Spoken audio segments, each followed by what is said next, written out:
Hello everyone, this is Shadow Cosmic here, and today I have a kind of long-awaited video for you guys. It's probably by the thumbnail you can tell, it's the Earth-Rite deck, the updated Earth-Rite deck for post Rage of Bahamut expansion. This video should have come out way sooner, but I had a lot of fun experimenting with this deck and really wanted to make it the best it can be, so this video kind of took a very long time. So I'll address one of the concerns of Earth-Rite decks. Simply, a lot of people feel Earth-Rite decks are not exactly the strongest because of one very clear reason. It does not have any win condition, so to speak. Because if you take a look at other decks, say for example our aggressive ForestCraft deck, or well, mid-range now, after it's been nerfed, its win condition is Rhino's Roach or something like probably Elf Knight Cynthia. These are like the finisher cards, which means once you have these cards in your hand, you can play your combo and you can win the game. If you take a look at things like the mid-range Dragoncraft, you have things like Forte and Genesis Dragon, Bahamut even. These are your finishers as well, so as long as you get these cards, you have a good chance of winning.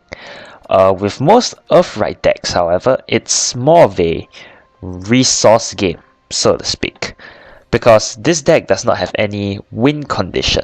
It simply plays until you have outlasted your opponent's resources.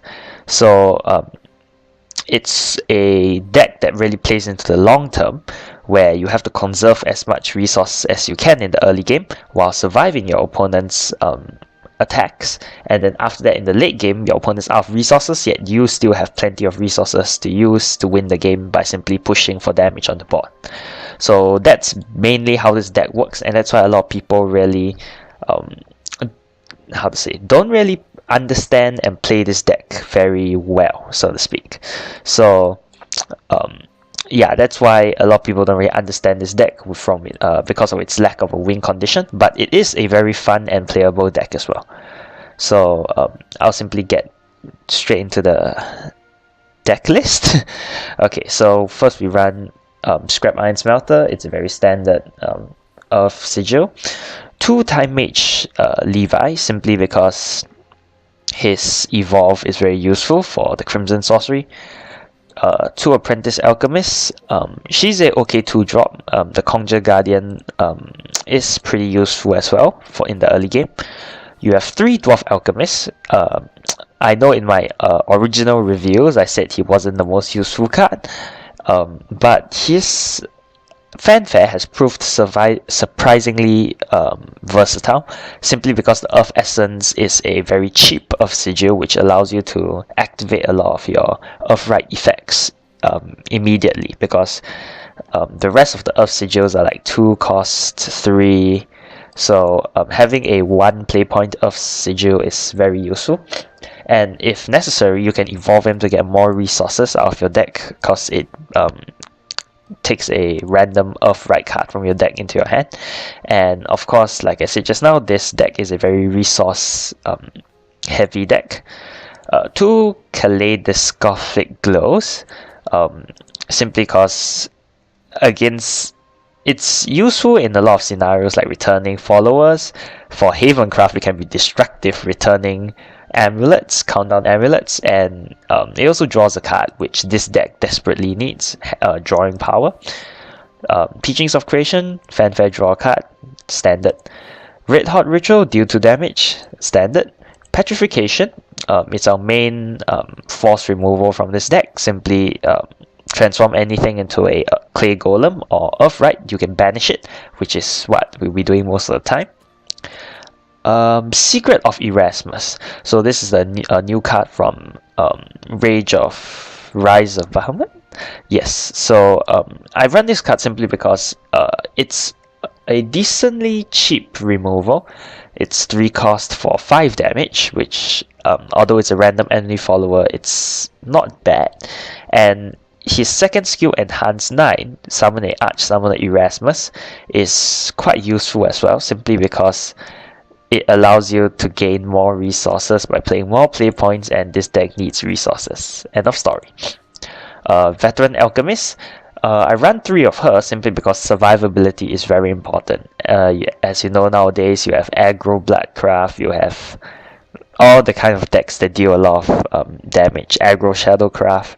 So having survivability is very important. She restores 5 health to your leader using Earth-Rite, which perfect.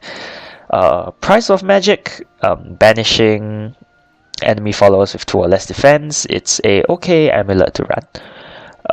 Remy and Rami, simply because she fights for tempo so well. Yes, that's it. Ancient Alchemist, her stats are not the best, but her Earth-Rite once again gives you lots of resources. Professor of Taboos, this is our main, not exactly removal, but it's a very strong card for fighting for the board because of his effect at the end of the turn, destroy a random enemy follower, and then for any enemy follower that's destroyed, summon a zombie. So that's that. Calamitous Curse is for mass removal. Just banish everything with 2 or less defense. Earth-Rite, it becomes 5 or less defense. And yeah, this one usually clears fields pretty well. And lastly, Juno's Secret Laboratory, because resources. Guardian Golem at the end of every turn is pretty good. So that's that. And so we'll see whether we can get some games in with this deck, and that's about it. Yeah. So talking about some choices in the deck, I know some people like to run Fate's Hand for drawing power. Personally, I don't really see it as I don't like to run it because it's a spell boost card, and it would be much more effective in a deck that actually uses spell boost. But for decks like ours, which is Earth-Rite deck, it doesn't really have that much spell boost elements in it, so I don't feel Fate's Hand is as effective as it would be, and there are better options, of course. The second choice of card that I know some people like to use is what's it called? Dark Angel Olivia. She is a very strong card simply because she refills your evolution orbs. Of course, even I've thought of running her, and in the ideal situation I would run her, but I do not have a copy of her, unfortunately. So for now I'm doing without her, but in the future, if I do get like a copy of her, I'll be sure to put her in this deck. Looks like we're up against Tempo RuneCraft, which means, let's see, assuming next turn he plays Levi, he'll be taking care of this with the Crimson Sorcery. He'll trade this into this, that into here, so I can hit face, it's fine. Next turn, probably Veteran Alchemist plus Evolution, Goblin Mage. Okay, so there's no Levi. Here we go.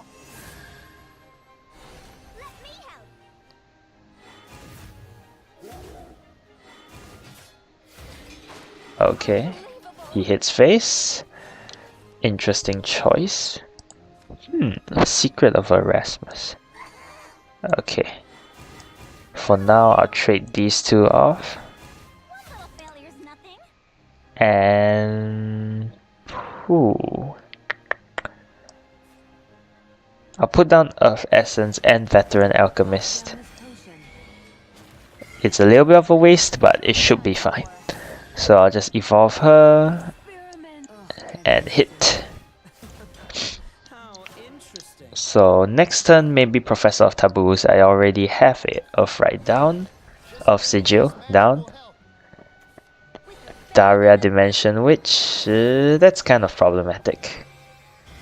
Because if they play any, Ogre. You won't get past me that easy. Okay. Annoying. Well, it should be fine. I'll save my daughter. It won't be long now. This sacrilege. What a fine specimen.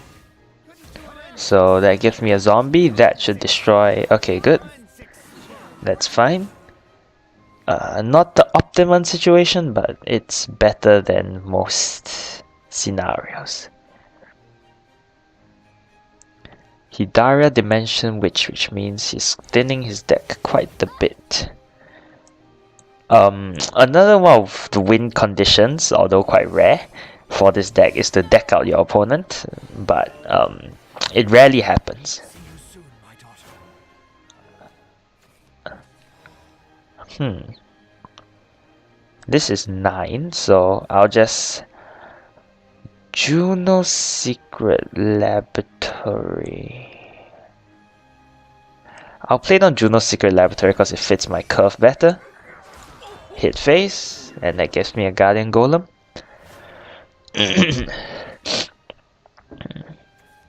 Goblin Mage, okay. Another Goblin Mage. Looks like he is thinning out his deck quite a bit. I keep forgetting that right now, instead of clicking to see how many cards there's left, it's actually up here. 18, huh? Unbelievable. Okay. In that case, Price of Magic. This goes. Apprentice Alchemist. This goes.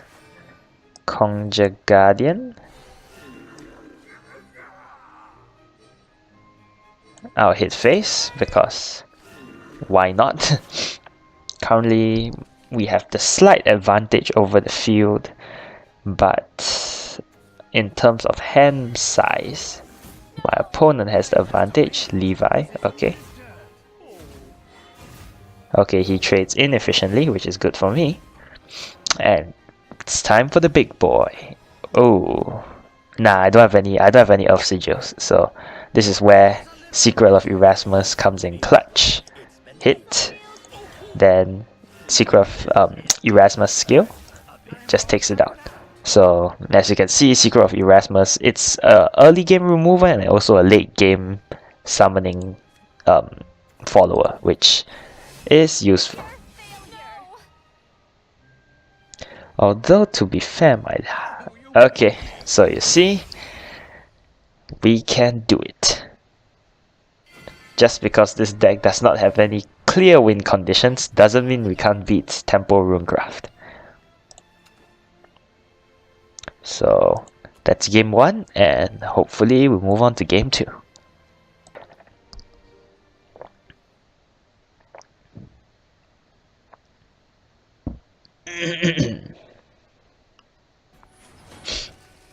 Okay. So right now we have up against Dragoncraft.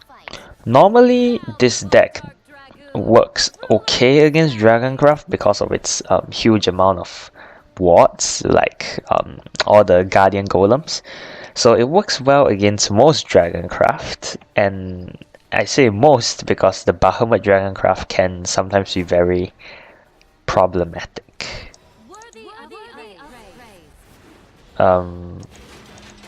Okay. How do you do? Dragonute Scholar. Ooh, okay. Things are getting interesting. Discard Dragoncraft perhaps? But this has to go, because it's quite a staple in discard Dragoncraft, which means well, it's extremely annoying. Dragomancer's Rites. So it looks like it is the standard discard Dragoncraft. I wonder what my opponent plays though. Probably the, what do you call it? Imperial Dragoon, or perhaps even the OTK from, what do you call it? The 2-drop that whenever you discard a card, deal 1 damage. That card. Both of these are 3. In that case, Remy and Rami. She puts so much stats on the board that it's just extreme. She's a very, very strong card. And of course, a lot of us think this is an Easter egg, but who am I to say anything? Dragon Warrior? Okay. Where does he trade? There? Okay. I'm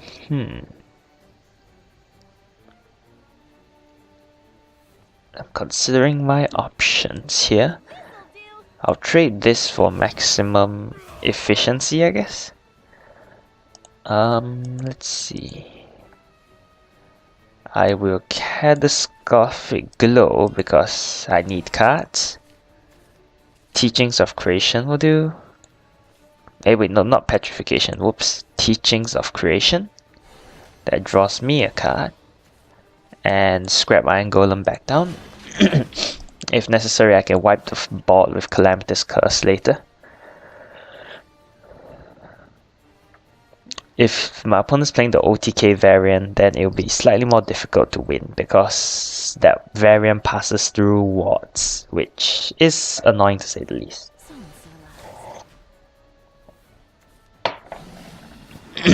Pyrozine Dragon, huh? Okay then.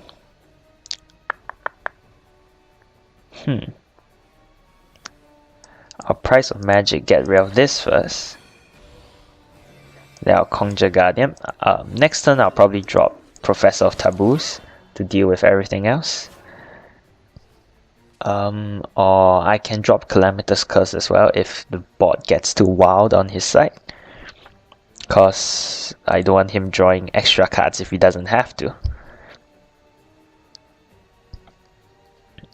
Discard RuneCraft is strong, but of course one of its weak points is it also decks out very quickly. Although at my current pace, it seems like his deck and my deck are emptying at the same rate. Draconic Feather. Okay. Lux Fang Kit. Okay.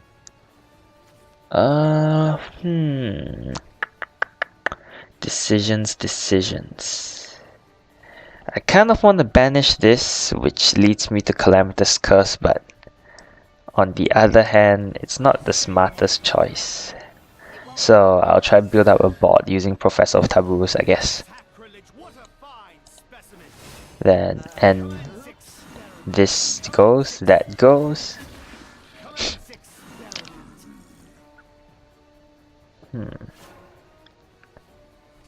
So now I think about it, one breath of the salamander will wipe my board.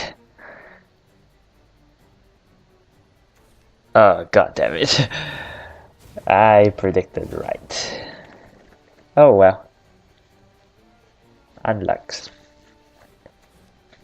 Griffin Knight. Let's see. Dwarf Alchemist. I'll put down Remy and Rami.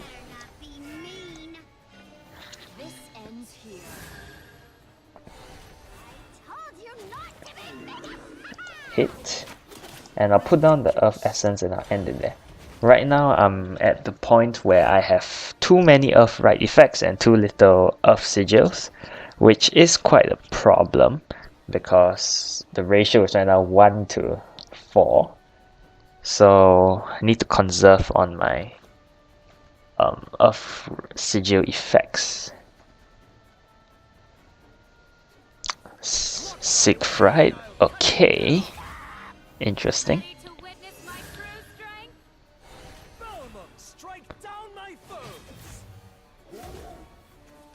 Dark Dragon Forte.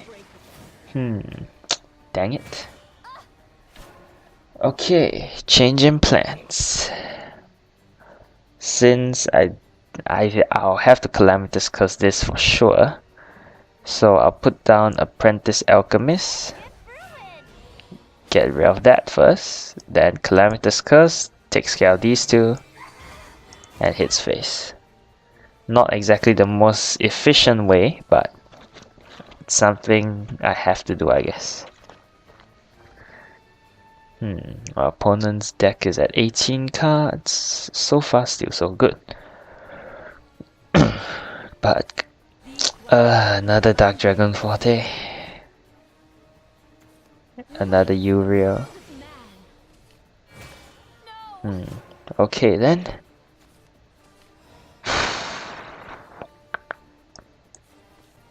This has to go. Conjure Guardian, and I'll put down one Veteran Alchemist. This trades here, and this hits face. If I can get the Earth Sigil down, I can combo it with one of these two for a more defensive play. But at my current point of time,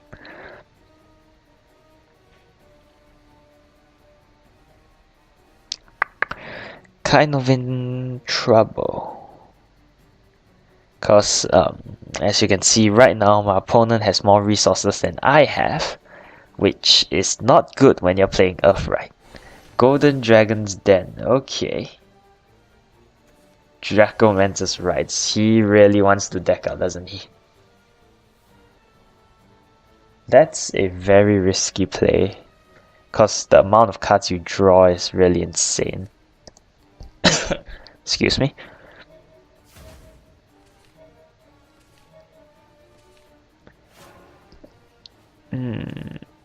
Okay, perfect. Here we go. Secret of Erasmus. Get out Erasmus.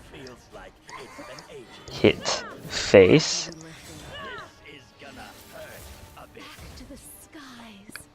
So if he has that, what do you call that? That 2-drop Wildfang Dragonute and he altered fate now. Ouch, ouch, ouch, ouch, ouch, ouch, ouch, ouch, ouch, ouch.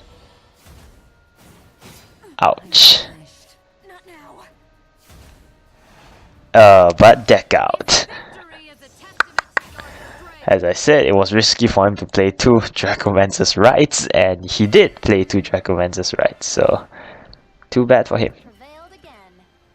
So, yep. So as you can see, this deck in the long game, if you're playing against something like let's see, it can survive most aggressive decks due to its Conjure Guardians. It can usually win in most what do you call it? Resource games, so to speak. So against things like late game RuneCraft, it's okay. Its one weakness, well, it has a few weaknesses, but against things like Haven, Seraph Haven, it's there's a decent chance it will lose, because reason is because Seraph Haven, it has a clear win condition, which means the moment it reaches that win condition, it can go very fast. So the way for Earth-Rite decks to beat Seraph Haven is using your magical card here called Petrification. Get rid of their Enstatute Seraph, and then you should be okay for the rest of the game. However, if you do not have this card and your opponent plays Enstatute Seraph, then you are in for some trouble, because simply you cannot outpace your damage in the number of turns that for the countdown of Seraph, the Enstatute Seraph. It sounded very, very complex, but trust me, it's quite simple. Just get rid of just Petrification and banish it. Against most aggressive decks, this deck does okay. Against most mid-range decks, as long as this deck can out-resource the mid-range deck, this deck does okay. So really a very strong deck and one of my personal favorites. So yeah, that's about it. So thank you guys for watching today. I really enjoyed making this video as well. It's one of my favorite decks, and I get to win, I get to play. It's awesome. So currently, as most of you would know, the Tempest of the Gods expansion is coming out at, I think, the last day of March. I think 30th March. So I plan to do a review of the cards they released around 28th of March, so you can expect a video around there. Because I want them to release as many cards as possible before I do the review, because last time when I did the review for the Rise of Bahamut, simply I did the review, then they released more cards which I didn't review, so yeah. So I hope you guys enjoyed today's video. Take care, bye bye.